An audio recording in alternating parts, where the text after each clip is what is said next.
el agua del mar.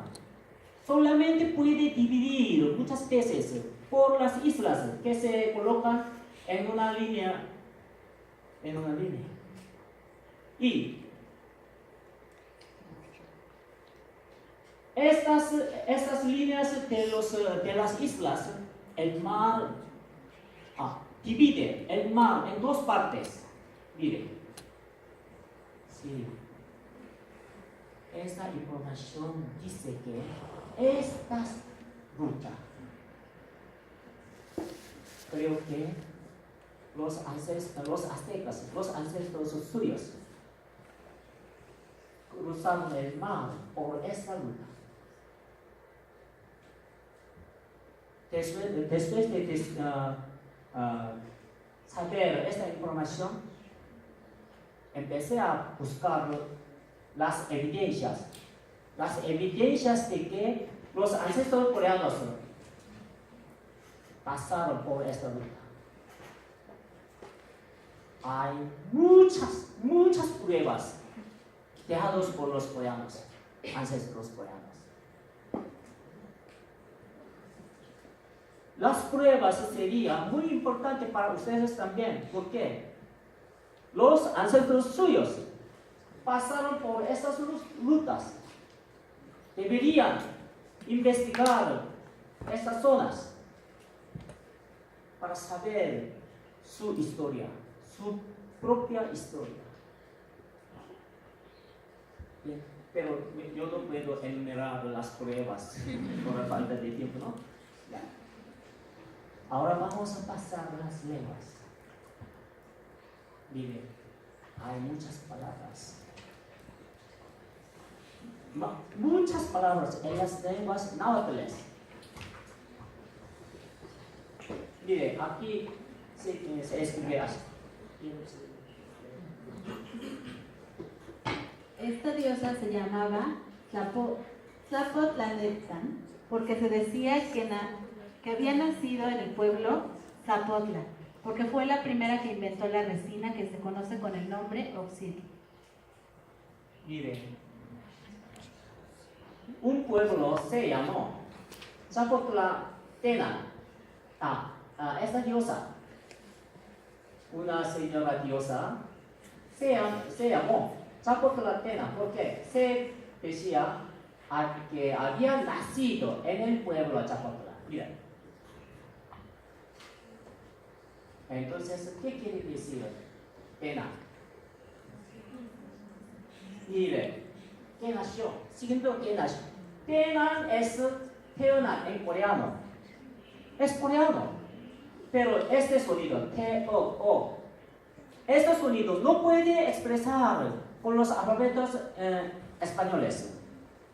Me parece que por eso los padres católicos omitieron este sonido. Los padres católicos de aquel tiempo no sabían signos fónicos. Por eso, solamente pueden representar la pronunciación con los alfabetos españoles. Por eso, tenían que escribir pena. Sí, es coreano. Mire, hay varias palabras en náhuatl que tienen pena. Tal penanco. Esta palabra fue explicado por el autor del diccionario de aztequismo. Se divide en tres partes. Tral, penan, co. Pirámide es la palabra media. Pirámide significaría muralla. Por eso, Tral, penanco significaría en la muralla de tierra. Pero, mire, esta palabra es coreana. Me parece que es coreano, sí. ¿Por qué? Ko es lugar. En coreano, ko es lugar. Tenan es telación. Tral. Ya hemos visto que es coreano. Debe interpretarse como lugar en que nació la luna.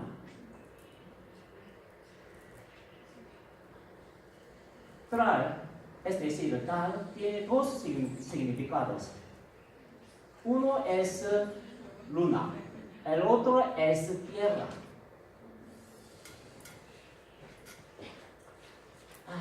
Una cosa que una mención. Hay una palabra que se refiere a la luna en náhuatl, Metztli.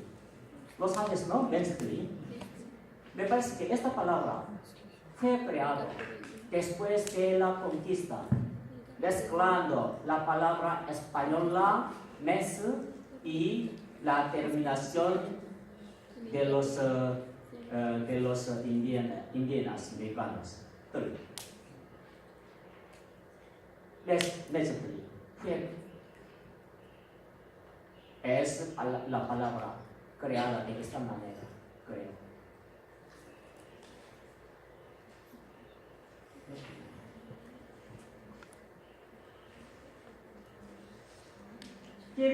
¿Quiere usted esa parte? Un nombre que reflejaba alguna característica personal, así.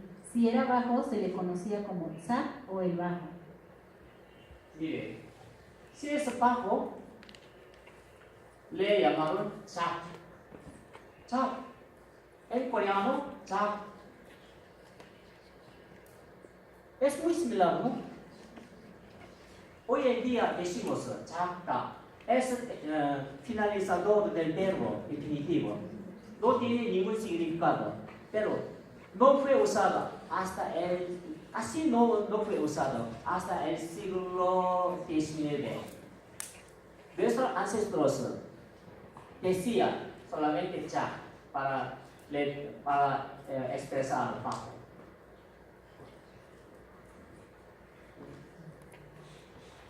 Tochipan, los ancestros suyos llevaron esta pintura para representar la pronunciación de Tochipan. Tochi significa conejo en náhuatl. Tochi es palabra náhuatl. En Corea también dice tochi o toki. No, la pronunciación inglesa. Mire, esta parte lo decimos kitpal. Kit es algo erecto, esta parte, y la bandera es par. La bandera es par, por eso tochipal es tochipal. Pan significa lugar o tierra también. Tiene dos significados. Aquí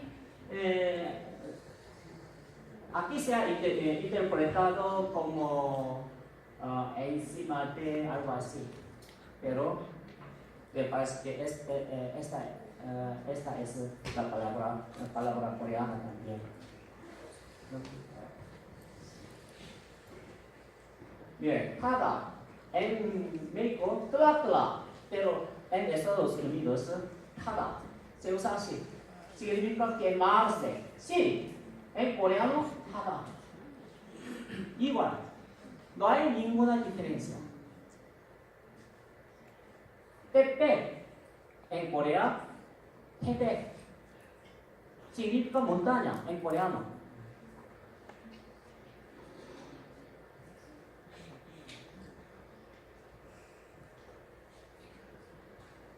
Con 애들, mire, decimos, con 애들, con, la pronunciación no se puede expresar con los alfabetos españoles. Por eso me parece que los padres católicos del siglo XVI expresan con la vocal O. Hon es hon. Significa grande. E es muchacho. Todo es un tema de plural. Hasta aún en estos días los coreanos dicen muchas veces knetter. Habría una palabra en náhuatl como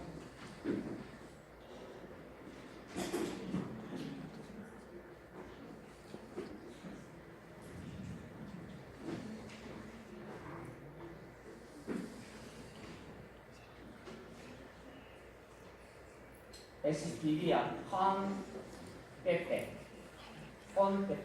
Sí que existiría. Significaría grande montaña grande. Es coreano. En la lengua coreana, la palabra modificadora se pone siempre antes de la palabra modificada. Es el orden de la lengua coreana.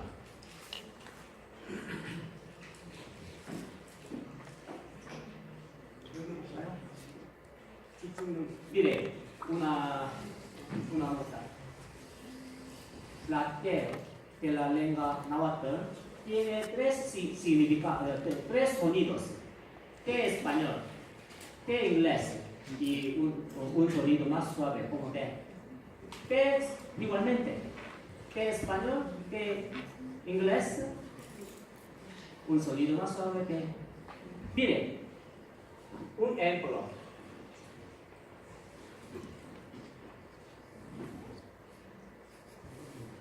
El maíz en su mazorca se llama sempli, ¿no? Sempli.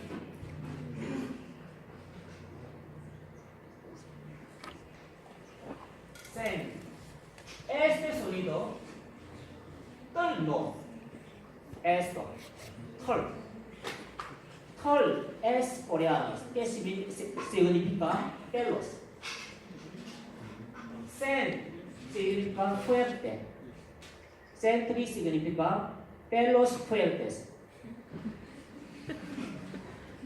El maíz, cuando está en su mazorca, tiene muchos pelos fuertes. No en grano.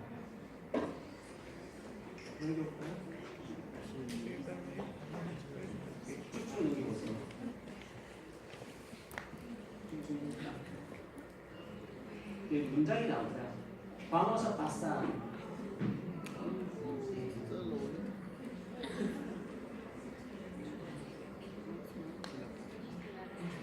조금 위로. 좀 더요? 아니야, 옆에 위로. 다시 밑으로. 예. Mira, vamos a ver unas oraciones. Juan y José Chablé. Sea interpretado Juan Brave José. Esta oración es coreana. Juan y es marcador del caso nominativo. Cuando se usa este sonido, siempre emplea de sujeto. José es objeto. Este es verbo coreano. Significa agarrar. Mira, 니가 다섯다. Ni es significa yo. Hoy en día los coreanos dicen na, pero ni es la palabra muy antigua. Que es sí, eso. Significa eso. Es coreano. 다섯다. Like all, significa like all. Es verbo coreano. Esta oración. Si cambiamos ni en na, la forma que usamos hoy en día, entonces todos los coreanos pueden entender inmediatamente. No habrá ninguna explicación. ¿Por qué? Esta oración es coreana. Nico Patla debe quitar la L detrás de la T. Esta L también se insertó por la confusión de las letras. Nico Patla. En estos días, Nago Patla. Para significa vender, pero en la época antigua no existía dinero. Para vender algo, entonces recibe algo, ¿no? Intercambio de cosas por cosas. Por eso hay exchange, se ha interpretado de esta manera. Es muy grande. De esta manera, muchas oraciones existen en náhuatl. Oye, ¿has visto antes que se coincide hasta las oraciones también entre dos naciones que tenían ningún contacto en la pasada? Creo que nunca habría visto como estas coincidencias.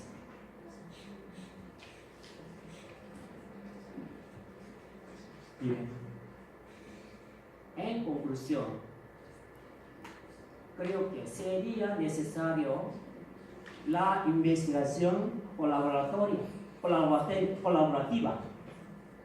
para descubrir la verdad de la historia pasada entre México y Corea.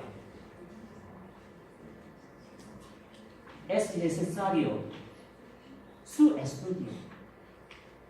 Es necesario su interés en este campo. Es muy, muy importante para ustedes y para nosotros. Si tengo razón, ustedes tendrían sangre coreana en su cuerpo. Sí, seguramente. Según estas evidencias que vamos a ver, podría decir así. Podría decir que nosotros somos hermanos. Hermanos de sangre. ¿Vale? Gracias.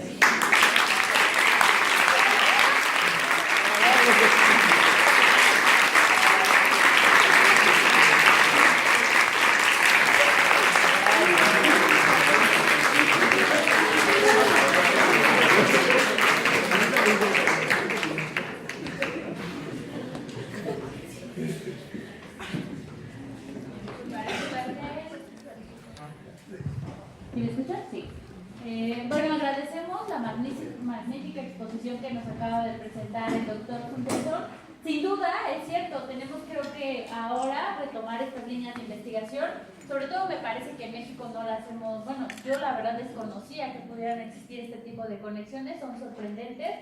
Me imagino que la mayoría de los estudiantes, no sé de qué carrera son, de relaciones internacionales, hay de antropología, ¿no? Sociología.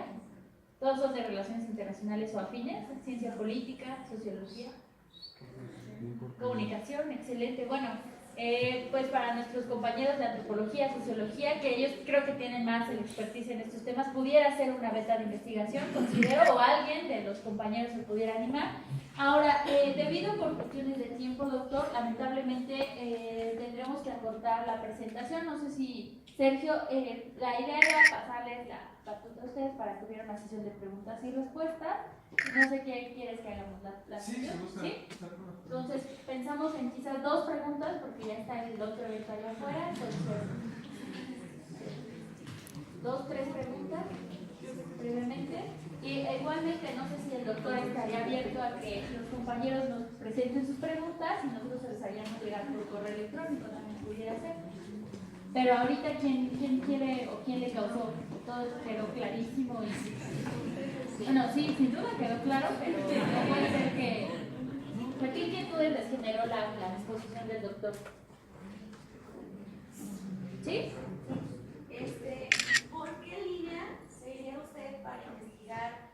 relación entre las culturas.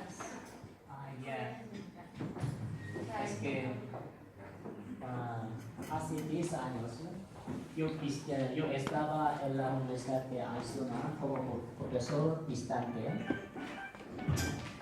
Empecé a estudiar esta relación. Cuando yo era alumno universitario como ustedes de hoy, leía un libro en que se escribía que los nativos americanos tenían la lengua muy parecida al coreano. Su orden es igual al orden de la lengua coreana. Y cuando un niño nace, tenía casi siempre una mancha en el culo por ahí. Es la mancha mongol. Se llamó mancha mongol que tenemos los coreanos. Por eso me imagino que debería investigar la similitud entre los coreanos y los nativos americanos desde cuando yo era alumno universitario. Pero hace 10 años, cuando yo estaba en la Universidad de Arizona, empecé la investigación y encontré muchas palabras coreanas en los libros sobre datos de las lenguas de los nativos americanos. Ahí salen algunas palabras, por ejemplo, Yagi-ita. Se escribe así en inglés, en letras inglesas, y se ha interpretado, tiene medicina. Es coreano. Yagi-ita significa perfectamente tiene medicina en coreano. Me quedó atónito, tan atónito que no podía decir. Yo estaba estupefacto y sigue buscando otras palabras. Ya empezó a salir muchas palabras coreanas. Por eso, desde entonces,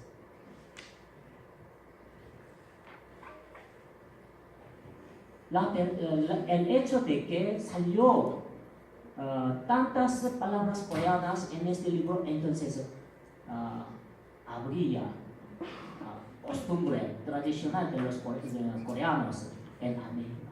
Por eso empecé a buscar las costumbres de las ropas, decoraciones, sombreros y juegos tradicionales que han visto ustedes en esta clase. Los encontré todos y desde entonces estoy seguro de que los ancestros coreanos habrían llegado seguramente a esta tierra. Sí. Ese era el motivo de que empecé esta investigación. ¿Vale? ¿Habría otra pregunta? ¿No? Muy bien, entonces si hubiera alguna pregunta, algunos son de mis estudiantes, entonces si hubiera alguna pregunta ya yo se la haría llegar a usted. Bueno, lamentablemente ya no pudimos escuchar, o no sé si quiere hacer un breve comentario de esta situación del maestro Sergio Gallardo, quien sí es especialista más en estos temas de cuestiones culturales y que podría hacer una retroalimentación mucho más precisa de la que yo pudiera hacer a la magnífica exposición. Yo quedé deslumbrada de la exposición, pero no sé si hay algún comentario por parte del maestro Sergio Gallardo, quien es miembro del Círculo Mexicano de Estudios Coreanos. Entonces, Sergio. La promoción en Facebook y correo nos pueden seguir para estar al tanto de este tipo de eventos como el que presentamos acá. ¿Sí se oye? Sí. Bien, pues sí, es lamentable que ya, digamos, el tiempo nos comió y tenía varias, creo que como todos nosotros, muchas preguntas, cuestiones reflexivas que quería preguntarle puntualmente. Creo que pues ya será otro espacio y otro lugar donde podamos debatir. Lo que sí quisiera agradecer mucho a la Embajada de Corea del Sur y en especial al Centro Cultural Coreano por todo el apoyo para poder llevar a cabo este evento, sobre todo a la profesora licenciada Edith Montes, pues para darnos este espacio aquí en la facultad, que creo que a veces mucho de eso es lo que necesitamos, un poco abrirnos a otro tipo de teorías, debates y sobre todo dialogar, ¿no? No simplemente venir con escuchas, sino saber cómo esto está, digamos, dialogando con los tipos de aproximaciones e investigaciones que vamos haciendo nosotros. Yo rapidísimo quería contar que es importante, digamos, esta propuesta frente, digamos, muchas cuestiones que podríamos irnos preguntando sobre las similitudes. Es que se impartió aguas para el estudio antropológico, esa misma pregunta que hemos planteado, doctor, ¿por qué somos tan diferentes y a la vez encontramos tantas similitudes entre distintas culturas en lugares pareciera tan remotos y tan distantes a lo largo del camino? Y solo para un comentario muy corto, así empezó la antropología mexicana aquí en México. Paul Kirchhoff, un alemán del siglo 38, vino y aparte de ser cofundador de la Escuela Nacional de Antropología e Historia, acuñó un concepto que ahora es muy común y normalizado usarlo, digamos, que es la Academia Mexicana, que es Mesoamérica. Como he escuchado que antes de ser una acotación o delimitación geográfica, estaba pensado para pensar por qué hay una similitud tan fuerte entre las distintas culturas yucatecas, nahuas, purépechas, incluso mayas, dentro de este espacio que comprende México y Centroamérica, ¿no? Encontramos una agricultura, un consumo alimenticio basado en el frijol, en el chile, en el maíz. Sin embargo, hay una diversidad lingüística tan asombrosa y tan distante que no podemos encontrar una similitud, y un poco ese concepto jugaba con la idea de saber, bueno, entonces, ¿de dónde vienen esas similitudes? ¿Cómo es que se creó una cultura pareciera común en este territorio? Y una de las preguntas es, bueno, ¿cómo llegó esta cultura acá? Mire, ya entiendo, existía diferencia entre las culturas aztecas y los mayas, por ejemplo.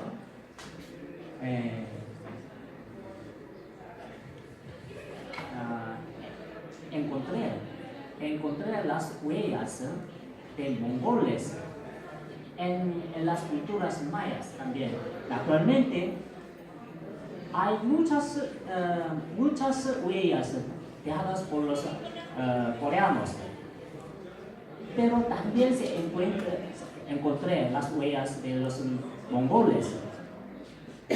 Me parece que la causa por la que la cultura maya es diferente de la cultura azteca es porque maya en Yucatán, en que vivía las dos naciones vivían juntos en la época antigua, porque por ejemplo sale la palabra maya en Yucatán, por ejemplo, ¿se puede escribir?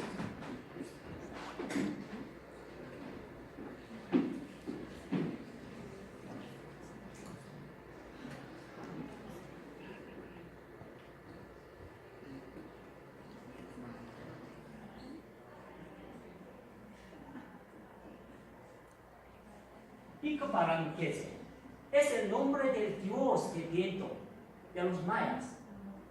Hoy en día se usa solamente Ic para referirse al dios del viento de Maya, pero se escribe así en los libros antiguos. Pero Ic es palabra mejor. Significa grande. Param, ¿qué quiere decir? Hay algunos que aprendieron el coreano. Ya sobra. ¿Qué quiere decir esto? Viento. Viento, sí. Ese es palabra japonesa. Significa viento.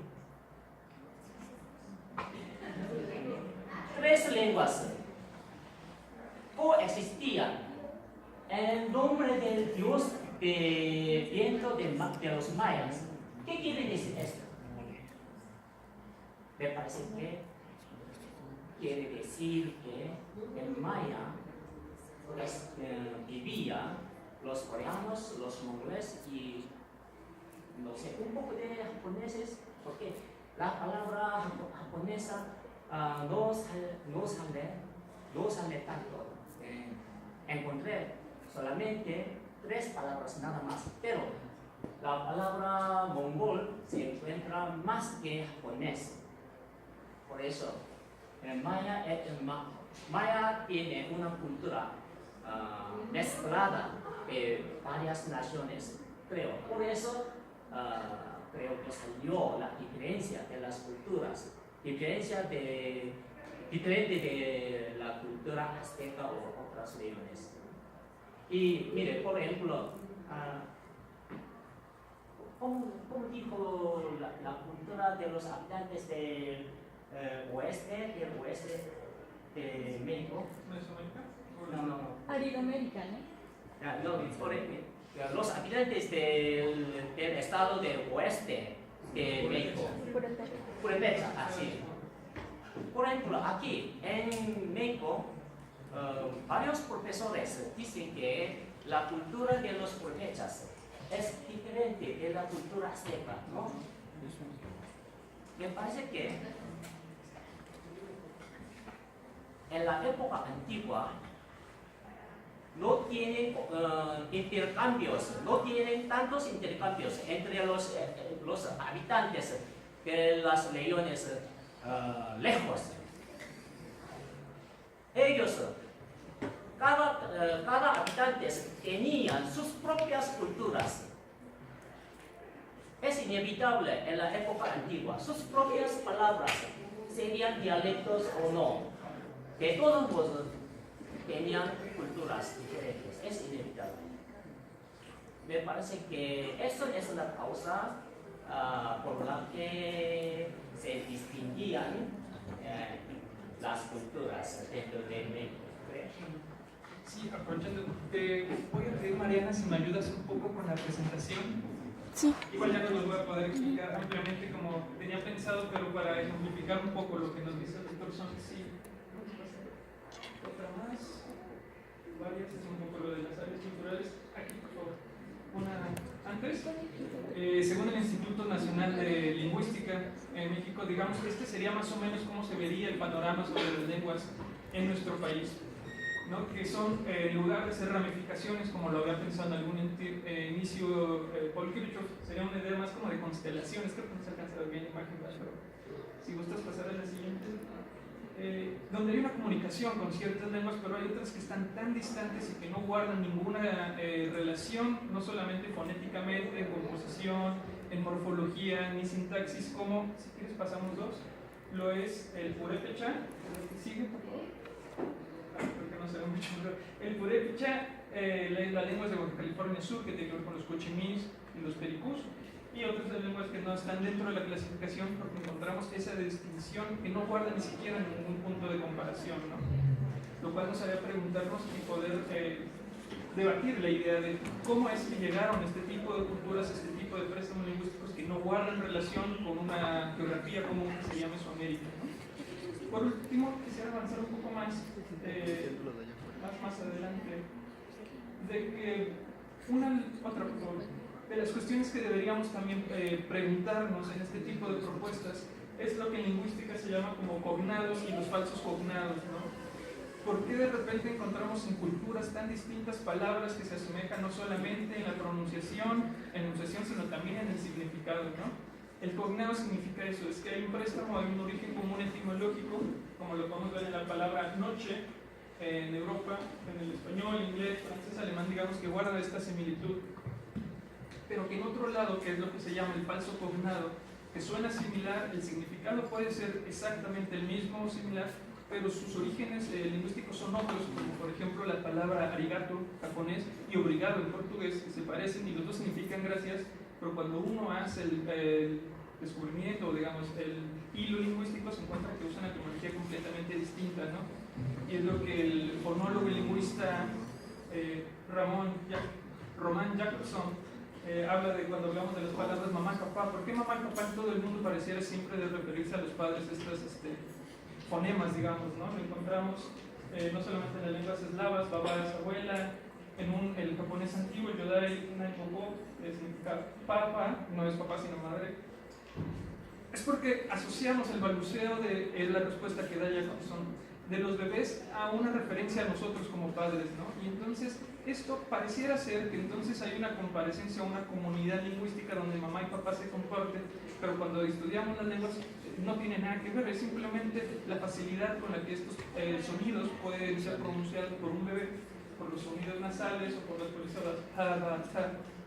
Y entonces, creo que lo que deberíamos de poner atención en este tipo de propuestas es qué metodología nos permitiría decir cuándo estamos presentes a un cognato o un falso cognado, ¿no? Como lo que nos acaba de presentar el profesor.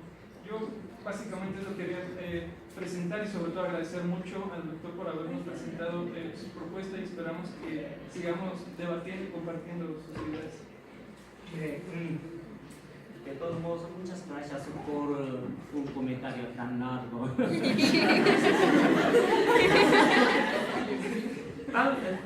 tan largo que yo no puedo resumir. Pero puedo contestarle un poquito. Mire, hemos visto en mi conferencia la palabra tal, usado por los indígenas que vivían en el estado de Guerrero. Tal, que significa pie, fue usado en el centro del imperio azteca. Pero los investigadores no sabían que estas dos palabras eran de una lengua coreana, eran del español, eran del coreano. No sabían. Entonces ellos creían que tal es la palabra de una nación, tal es la palabra de otra nación. Sí, así se creía.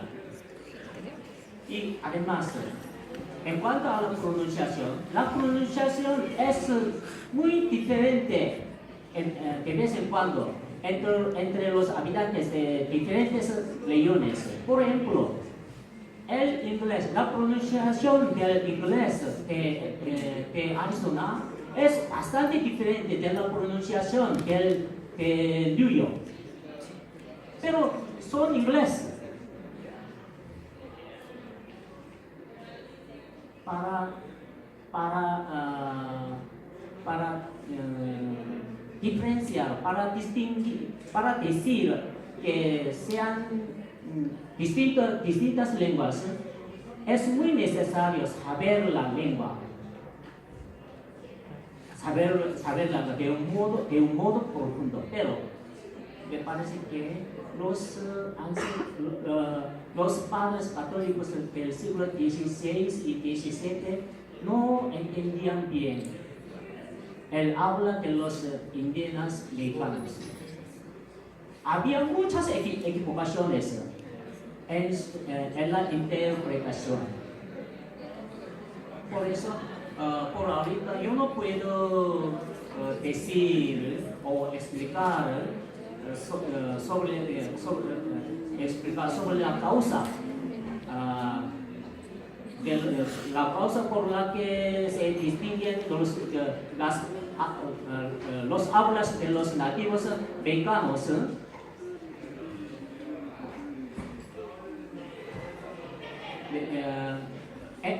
He encontrado muchas palabras en todo el territorio de México, en el estado de Guerrero, en el estado de Nayarit, en el estado de Oaxaca y también por aquí.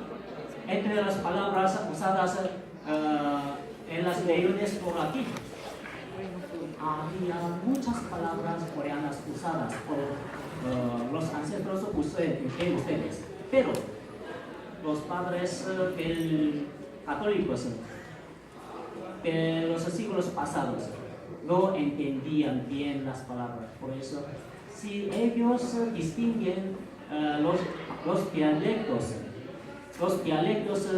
de los indígenas de aquel tiempo, en 8 o 9 o etc., me parece que debería investigarlos otra vez desde el principio. creo, sí, creo que sí. Y también, mira, arigato y coreano. El maestro Sergio tomó por ejemplo arigato y obrigado. Mire, arigato significa muy. Obrigado significa gracias, ¿no? En portugués. Tiene diferentes significados. No puede comparar estas palabras. Es diferente palabra. Para comparar dos palabras deben tener un mismo signo. Es punto de partida de la investigación. Quiero tomar un ejemplo. Bien.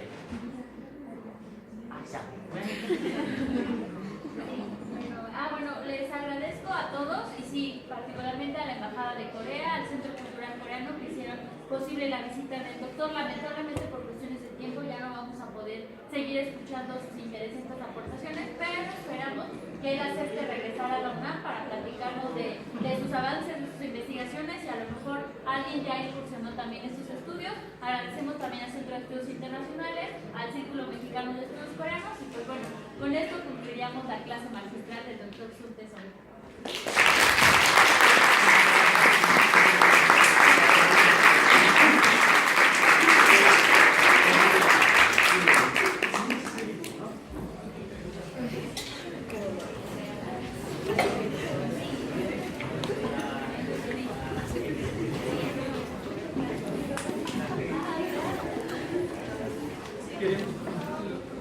Disculpa, ¿sí grabaron todo?